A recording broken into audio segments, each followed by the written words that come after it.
அன்பிற்குரிய மாணவர்கள் அனைவருக்கும் வணக்கம். இப்போ நான் பார்த்துட்டு இருக்க லெசன் +2 கெமிஸ்ட்ரியில் 4th லெசனாக இருக்கிற டிரான்சிஷன் அண்டு இன்னர் டிரான்சிஷன் எலமெண்ட்ஸை பற்றி பார்த்துட்ருக்கோம். ஸோ இப்போ நான் பார்த்துட்டு இருக்கிறது ஜென்ரல் ட்ரெண்டு. இது வரைக்கும் 5 ப்ராப்பர்ட்டியை பற்றி பார்த்துட்டோம். உங்களுக்கு தெரியும், மெட்டாலிக் பிஹேவியர்லேருந்து ஆரம்பித்து atomic radius, ionic radius, ionisation enthalpy, அதுக்கப்புறம் வந்து பார்த்திங்க அப்படின்னா நமக்கு ஸ்டாண்டர்ட் எலக்ட்ரோட் பொட்டன்ஷியல், இதெல்லாம் பற்றி பார்த்தோம். கரெக்டாக? அதனுடைய கண்டினியூவேஷனாக நம்ம பார்க்க போகிறது என்ன அப்படின்னா மேக்னெட்டிக் ப்ராப்பர்ட்டியை பற்றி பார்க்க போகிறோம். ஸோ மேக்னெட் அப்படின்னு சொன்னாவே 4 டைப் ஆஃப் மேக்னெட் இருக்குது அப்படின்றத முதல்ல தெரிஞ்சுங்க. ஒன்று paramagnetic, diamagnetic, ferromagnetic, anti ferromagnetic. இதில் 2 மேக்னெட்டிக் ப்ராப்பர்ட்டியை பற்றி நம்ம ஏற்கனவே அந்த லெசன்ஸில் பார்த்துட்டோம். என்ன அப்படின்னா கோஆர்டினேஷன் கெமிஸ்ட்ரி அப்படின்னு சொல்லிட்டு ஒரு லெசன் பார்த்தேன் இல்லையா? அதில் நீங்கள் போட்டிருப்பீங்க அன்பேர்டு எலக்ட்ரான், பேட் எலக்ட்ரானா என்ன மேக்னெட்டிக் ப்ராப்பர்ட்டி அப்படின்றது நீங்கள் எழுதிருப்பீங்க. அன்பேர்டு எலக்ட்ரான் அப்படின்னா பேராமேக்னெட்டிக் அப்படின்னு சொல்லிட்டோம், எல்லாமே பேட் எலக்ட்ரான் இருந்தால் டயாமேக்னெட்டிக் அப்படின்னு சொல்லிட்டு நம்ம போட்டிருப்போம்.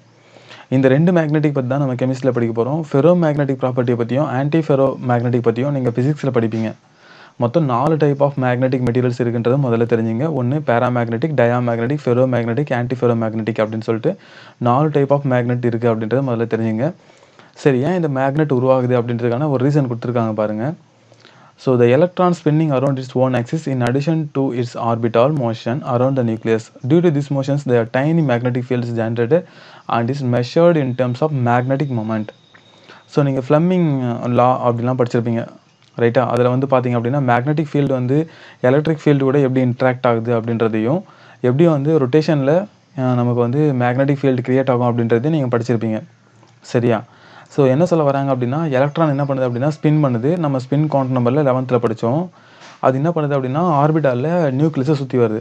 அது வந்து அதனுடைய ஓன் ஆக்சஸை வச்சு ஸ்பின் பண்ணுறது மட்டும் இல்லாமல் அந்த ஆர்பிட்டால் மோஷனில் இருக்கிற காரணத்தால் சுற்றிக்கிட்டே இருக்கிறதுனால எலக்ட்ரான் வந்து நெகட்டிவ் சார்ஜ் இல்லையா, மைனஸ் சார்ஜ் இல்லையா, அது சுற்றிட்டே வரதுனால ஒரு சின்ன மேக்னெட்டிக் ஃபீல்டு வந்து கிரியேட் ஆகுது அப்படின்றாங்க. அந்த மேக்னெட்டிக் ப்ராப்பர்ட்டி தான் நம்ம இது மாதிரி 4 டைப்பாக பிரிச்சிருக்காங்க அப்படின்றத கொடுத்துருக்காங்க, சரியா? அப்போ இது நல்லா தெரிஞ்சுக்கிறீங்களா? Paramagnetic, diamagnetic, ferromagnetic, anti ferromagnetic. அதில் most of the transition compounds வந்து பார்த்திங்க அப்படின்னா பேராமேக்னெட்டிக் நேச்சரில் இருக்குது அப்படின்றது சொல்லியிருக்காங்க, ரைட்டா? அப்போது இந்த 4 மேக்னெட்டில் இந்த 2 மட்டும் நான் பார்க்க போகிறோம். பேராமேக்னெட், டயாமேக்னெட் பற்றி பார்க்க போகிறோம். ஸோ இப்போது பாருங்களேன், பேராமேக்னெட்டிக் பற்றி சொல்ல போகிறாங்க. Materials with no elementary magnetic dipoles are diamagnetic. In other words, a species with all paired electrons is with diamagnetism. So டயாமேக்னட்டிஸை பற்றி ஃபஸ்ட்டு சொல்கிறாங்க பாருங்கள். டயாமேக்னட்டிசம்னா என்ன அப்படின்னா ஆல் பேரட் எலக்ட்ரான்ஸ் இருந்துச்சு அப்படின்னா அது டயாமேக்னட்டிசம் அப்படின்றத சொல்லிடுறாங்க. நம்ம வந்து கோஆர்டினேஷன் கெமிஸ்ட்ரி எப்படி சொன்னோமோ அதே மாதிரி தான் எக்ஸாக்டாக இருக்கும், வார்த்தை வந்து மாறி இருக்காது. டயாமேக்னட்டிசம் அப்படின்னா பேரட் எலக்ட்ரான் எல்லாமே டபுளாக இருந்தால் அது டயாமேக்னட்டிசம். டயா ஞாபகம் வச்சிங்க அப்படின்னு நான் சொன்னேன் இல்லையா? அதான் இங்கே சொல்கிறாங்க பாருங்கள். Materials with no elementary magnetic dipoles are diamagnetic. No elementary magnetic dipoles, அதாவது மேக்னெட்டிக் டைபோல் இல்லை அப்படின்னா அது டயாமேக்னெட்டிக் அப்படின்னு சொல்கிறாங்க.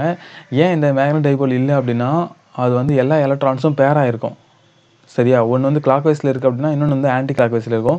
ஒன்று வந்து ஈக்குவல் பண்ணிக்கும். அதனால தான் என்ன கிடையாது அப்படின்னா நோ எலமெண்ட்ரி மேக்னெட்டிக் டைபோல்ஸ் இல்லை அப்படின்னு சொல்ல வராங்க. அதுதான் டயாமேக்னட்டிசம், சரியா? இந்த டயாமேக்னெட்டிக் மெட்டீரியலில் நீங்கள் ஒரு மேக்னெட் பக்கத்தில் கொண்டு வந்தீங்க அப்படின்னா, மேக்னெட்னா நம்ம இரும்பு கூட ஒட்டும் இல்லையா, அந்த மேக்னெட்டோட கொண்டு வந்தீங்க அப்படின்னா ரிப்பல் பண்ணுது அப்படின்னு சொல்கிறாங்க பாருங்கள். This kind of materials are repelled by the magnetic field. இது மட்டும் நீங்கள் படித்தா போதும், ஓகே? அப்போது 2 மேக்னெட்டில் ஒரு மேக்னெட்டை பற்றி நம்ம படிச்சிட்டோம், டயாமேக்னெட்டிக்னா ஆல் எலக்ட்ரான்ஸ் ஆர் பேட் அப்படின்றது ஞாபகம் வச்சுங்க. அது வந்து எக்ஸ்டர்னல் மேக்னெட்டிக் ஃபீல்டில் என்ன ஆகும் அப்படின்னா ரிப்பல் ஆகும். சரி, அடுத்தது பேராமேக்னெட்டிக் பார்க்கலாமா? உங்களுக்கே தெரியும், சிங்கிள் எலக்ட்ரான் இருந்தால் பேராமேக்னெட்டிக். அப்போ paramagnetic solids have unpaired electrons அப்படின்னு கொடுத்துருக்காங்க பாருங்கள். அன்பேர்டுனா என்ன அர்த்தம்? Single electrons. They are attracted by an external magnetic field. அப்போ எக்ஸ்டர்னல் மேக்னெட்டிக் ஃபீல்டு நீங்கள் எதுவுமே இந்த வச்சிங்க அப்படின்னா என்ன ஆகும் அப்படின்னா ஒன்றோடு வந்து ஈர்த்துக்கும், அட்ராக்ட் ஆகிடும். அதுதான் வந்து இங்கே சொல்கிறாங்க பாருங்கள். They are attract by the external magnetic field அப்படின்னு சொல்கிறாங்க, ஓகேவா? ஸோ இது புரிஞ்சுதா? அடுத்தது நம்ம இதை வச்சுக்கிட்டு தான் என்ன பண்ண போகிறோம் அப்படின்னா கேல்குலேஷன் பண்ண போகிறோம். இந்த கான்செப்ட் புரிஞ்சிச்சா? டபுளாக எலக்ட்ரான்ஸ் இருந்துச்சுன்னா அது டயாமேக்னட்டிசம், சிங்கிள் எலக்ட்ரான்ஸ் இருந்துச்சு அப்படின்னா அது பேராமேக்னட்டிசம், ஓகேவா? ஸோ இப்போ 3D சீரிஸை நம்ம எடுக்க போகிறோம். இப்போ 3D சீரிஸில் ஸ்கேண்டியம்லேருந்து ஜிங்க் வரைக்கும் என்ன பண்ணியிருக்காங்க, எலக்ட்ரானிக் கான்ஃபிகரேஷன் எழுதி காமிச்சிருக்காங்க, சரியா? இப்போ ஸ்கேண்டியம் வந்து பார்த்தீங்கன்னா ஆர்கான் 4s2 3d1ன்னு சொல்லிட்டு வரும். இப்போ இதுக்கு டயாமேக்னெட்டா பேராமேக்னெட்டா அப்படின்னு சொல்லிட்டு நம்ம செக் பண்ண போகிறோம். என்ன நான் சொன்னேன் கோஆர்டினேஷன் கெமிஸ்ட்ரியில் நீங்கள் வந்து அந்த ஆர்பிட்டாலில் பாருங்கள், ஏதாவது ஒரு இடத்துல ஒரு சிங்கிள் எலக்ட்ரான் இருந்தால் கூட அது பேராமேக்னெட் அப்படின்னு சொல்லிட்டு எழுதணும்னு சொன்னேன் இல்லையா? அதே கான்செப்ட் தான் இங்கேயும், மாறவே மாறாது. நீங்கள் எல்லா ஆர்பிட்டாலையும் பாருங்கள், ஏதாவது ஒரு ஆர்பிட்டாலில் சிங்கிள் எலக்ட்ரான் இருந்தால் கூட அது வந்து பேராமேக்னெட். அப்போ இங்கே ஒரு எலக்ட்ரான் சிங்கிள் எலக்ட்ரான் இருக்குது, அப்போ இது பேராமேக்னெட்டிக். அப்போ இங்கே 2 சிங்கிள் எலக்ட்ரான்ஸ் இருக்குது, இதுவும் பேராமேக்னெட். இங்கே 3 சிங்கிள் எலக்ட்ரான்ஸ் இருக்குது, அதுவும் பேராமேக்னெட். இங்கே வந்து பார்த்தீங்கன்னா 5 சிங்கிள் எலக்ட்ரான்ஸ் இருக்குது, கன்ஃபார்மாக பேராமேக்னெட்டிசம் தான். இதுவும் பேராமேக்னெட்டிசம், பேராமேக்னெட்டிசம், பேராமேக்னெட்டிசம், பேராமேக்னெட்டிசம். இங்கே பாருங்கள், இங்கே வந்து ஒரு எலக்ட்ரான்ஸ் இருக்குது, பேராமேக்னெட்டிசம். இங்கே பாருங்கள், எல்லாத்துலேயுமே டபுள் டபுளாக இருக்குது, எலக்ட்ரான்ஸ் இருக்குது. அப்போ கண்டிப்பாக இது டயாமேக்னெட்டிக் ப்ராப்பர்ட்டி. ஜிங்க்கு டயாமேக்னெட்டிசத்தில் இருக்குது, மற்ற எல்லாமே என்ன இருக்குது அப்படின்னா பேராமேக்னெட்டிக்ஸில் இருக்குது. சரியா? இது புரிஞ்சிட்டிங்களா? அப்போது ஒரு எலமெண்ட்டை கொடுத்துட்டு எலக்ட்ரானிக் கான்ஃபிகரேஷனை எழுதி அது டயாவா இல்லை பேராவா அப்படின்னு கண்டுபிடிக்க சொன்னால் நீங்கள் எழுதிடுவீங்க. ஒன்றும் இல்லை, எலக்ட்ரானிக் கான்ஃபிகரேஷன் எழுதுங்க, எழுதிட்டு அது டயாமேக்னெட்டிசமா இல்லை பேராமேக்னெட்டிசமா அப்படின்னு பார்க்கணுன்னா எல்லா எலக்ட்ரான்ஸும் டபுள் டபுளாக இருந்துச்சுன்னா அது டயாமேக்னெட்டிசம். எங்கேயாவது ஒரு எலக்ட்ரான் சிங்கிளாக இருந்தால் கூட அது பேராமேக்னெட்டிசம். எலக்ட்ரானிக் கான்ஃபிகரேஷன் எழுதுறதுக்கு வந்து டவுட்டாக இருந்துச்சுன்னா இப்போ +1 கெமிஸ்ட்ரிக்கு வீடியோஸ் நான் போட்டுட்ருக்கேன், அந்த பிளேலிஸ்ட்டை நீங்கள் எடுத்து பார்த்தீங்கன்னா அதுக்கான ஒரு விளக்கமும் இருக்கும், நீங்கள் பார்த்து தெரிஞ்சுக்கலாம். சரி, இப்போ ஓகே சார், ஸ்கேண்டியம்லேருந்து காப்பர் வரைக்கும் பேராமேக்னெட்டிசம்னு சொல்லிட்டோம். ஆனால் எல்லாத்துலேயுமே கொஞ்சம் கொஞ்சம் வித்தியாசம் இருக்குது. ஏன்னா இதில் ஒரு எலக்ட்ரான் சிங்கிளாக இருக்குது, இங்கே 2 இருக்குது, இங்கே 3 இருக்குது, இங்கே 5 இருக்குது. அதே மாதிரி இங்கேயும் 5 இருக்குது, 6 இருக்குது, இங்கே 5 இருக்குது, 4. அப்போ எல்லாத்துக்குமே பேராமேக்னெட்டிசம்னா வேல்யூஸ் மாறும் தானே சார்? ஏன்னா இங்கே எலக்ட்ரான் வந்து கவுண்டிங் அதிகமாகுது, இங்கே வந்து குறையுது அப்படின்ற மாதிரி ஒரு விஷயம் தோணும் இல்லையா? ஆமாம், கரெக்ட், எக்ஸாக்டாக நீங்கள் சொன்னது கரெக்ட் தான். அதுக்காக தான் நம்ம புக்கில் வந்து கால்குலேஷன் கொடுத்துருக்காங்க. பேராமேக்னெட்டிசத்தை எப்படி மெஷர் பண்ணுறது அப்படின்றது ஒரு கால்குலேஷன் கொடுத்துருக்காங்க. நீங்கள் ஃபஸ்ட்டு இந்த லாஸ்ட்டு ஃபார்முலாவை நல்லா மெமரைஸ் பண்ணிங்க. இது எப்படி வந்துச்சுன்றது தான் இவ்வளோ பெரிய டெரிவேஷனு. ஃபஸ்ட்டு இந்த ஃபார்முலா ஞாபகம் வச்சுங்க. மியூ அப்படின்னா மேக்னெட்டிக் மொமெண்ட்டுன்னு பேர். மேக்னெட்டிக் மொமெண்ட்டு, மியூ அப்படின்னா மேக்னெட்டிக் மொமெண்ட்டு. அது பேராமேக்னெட்டிசம் நம்ம சொல்கிறேன்ல, அது எவ்வளோன்றதை மெஷர் பண்ண போகிறோம். Magnetic moment √n × n+2.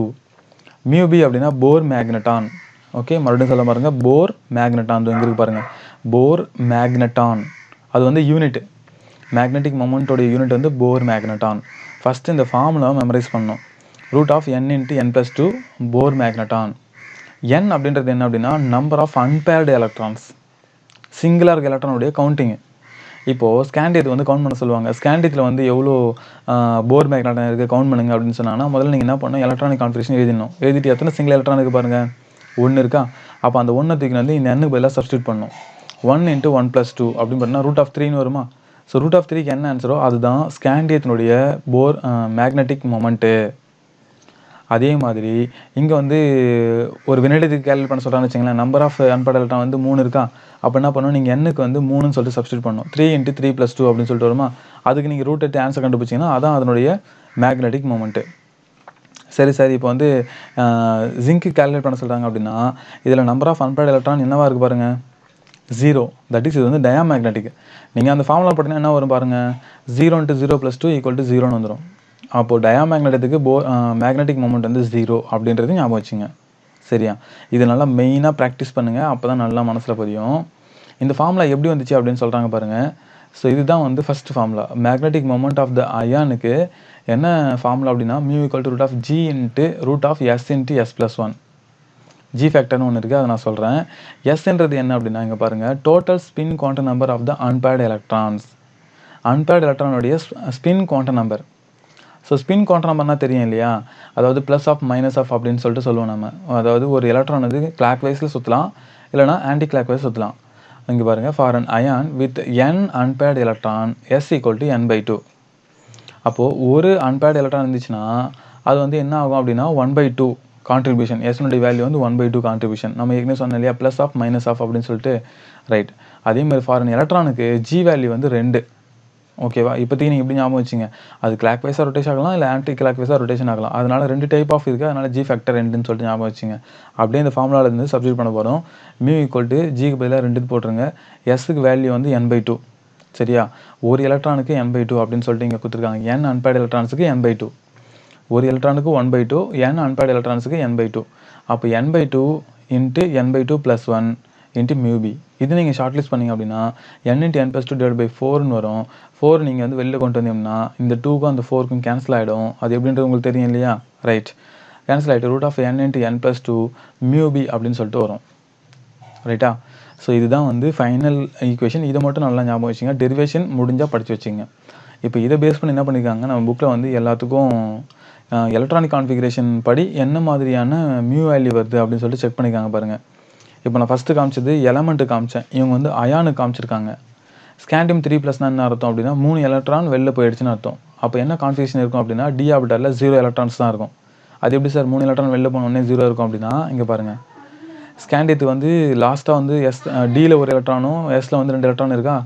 Scandium 3+ என்ன அர்த்தம், இங்கே இருக்க 3 எலக்ட்ரானையும் தூக்கிடுங்க. தூக்கிட்டிங்கன்னா என்ன ஆகிடும், டியில் வந்து 0 எலக்ட்ரான்ஸ் இருக்குது. அப்போ D0 கான்ஃபிகரேஷனுக்கு என்ன வேல்யூ வரும்ன்றதை இவங்க போட்டு காமிச்சிருக்காங்க பாருங்கள். √0 × 0 + 2 = 0 Bohr magneton, that is diamagnetic.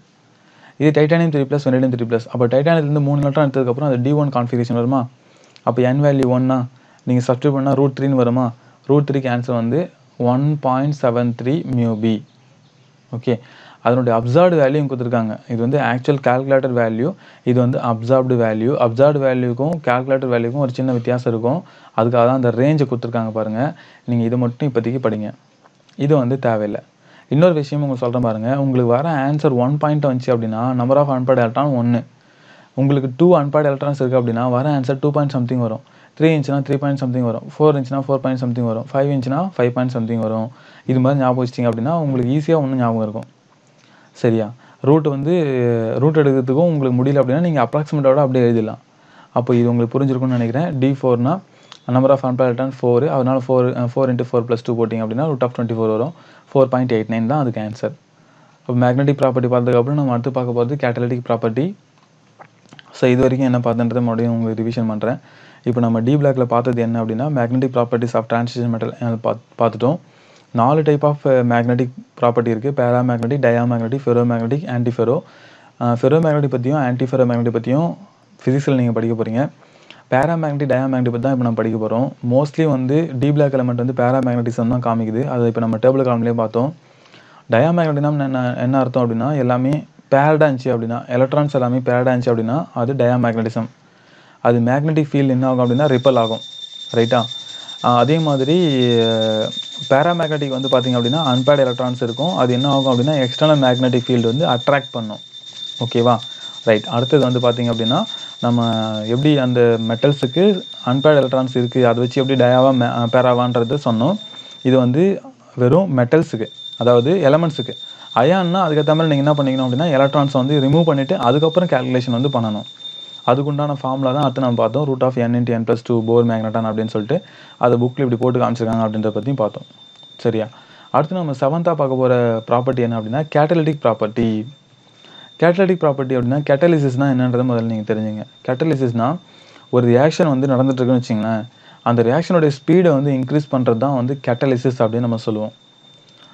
A + B = C அப்படின்னு ஒரு ரியாக்ஷன் நடக்குதுன்னு வச்சிங்களேன், இந்த ரியாக்ஷன் ரொம்ப ஸ்லோவாக நடக்குது அப்படின்னா அதை ஃபாஸ்ட் பண்ண வைக்கிறதுக்காக நம்ம அதை எக்ஸ்ட்ரா பொருள் நம்ம சேர்ப்போம்.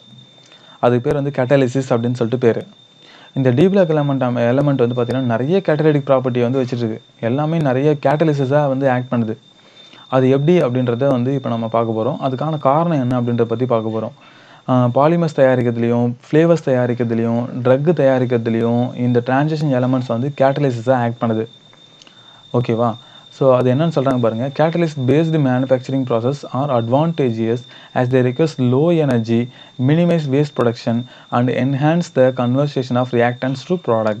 ஒரு கேட்டலிசிஸ் நீங்கள் சேர்க்கறதுனால என்னென்னலாம் நன்மைன்றது சொல்கிறாங்க பாருங்கள். ரியாக்டன்ட்லேருந்து ப்ராடக்டாக வர்றதுக்கும், எனர்ஜியை வந்து லோ பண்ணுறதுக்கும், வேஸ்ட் ப்ரொடக்ஷனை வந்து மினிமைஸ் பண்ணுறதுக்கும் கேட்டலிசிஸை யூஸ் பண்ணுறாங்க. ஓகே, சரி. டிரான்சிஷன் மெட்டல்ஸ் எல்லாமே நிறைய வந்து கேட்டலிட்டிக் ப்ராப்பர்ட்டியில் இருக்கிறதுக்கு காரணம் என்ன அப்படின்றத இங்கே நான் ஹைலைட் பண்ணி காமிச்சிருக்கேன். இதை நல்லா படிச்சுங்க. இப்போ இந்த பேராகிராஃபில் இதுதான் ரொம்ப முக்கியம். Transition metal as energetically available d orbitals that can accept electrons from reactant molecule or metal can form bond with the reactant molecule using its d electron.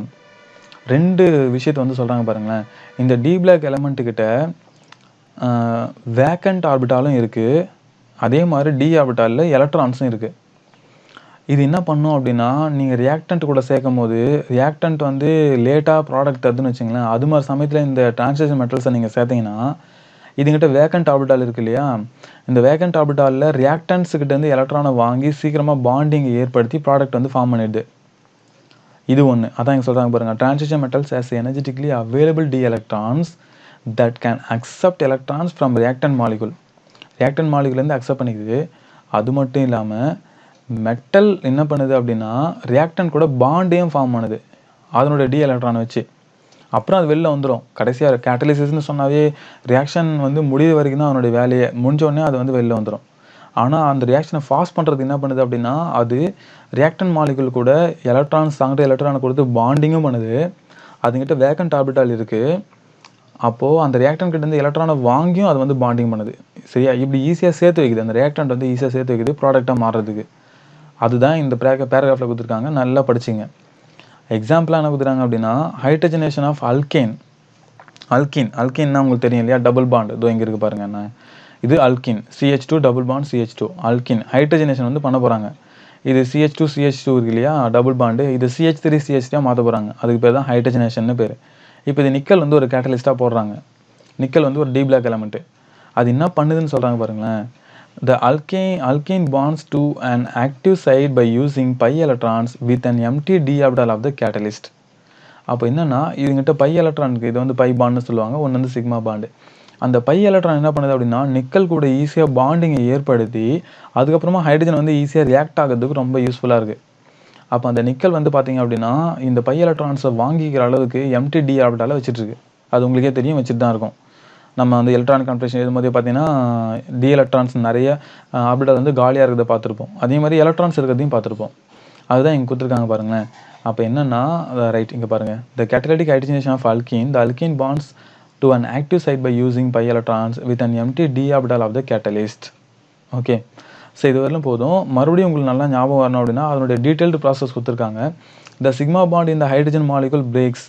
Hydrogen molecule இங்கே போடுறாங்க இல்லையா, இந்த ரியாக்ஷனில் அதோ பாருங்கள் H2 போடுறாங்க இல்லையா, இது வந்து பிரேக் ஆகிட்டு என்ன பண்ணுது அப்படின்னா and each hydrogen atoms form a bond with d electron on an atom in the catalyst.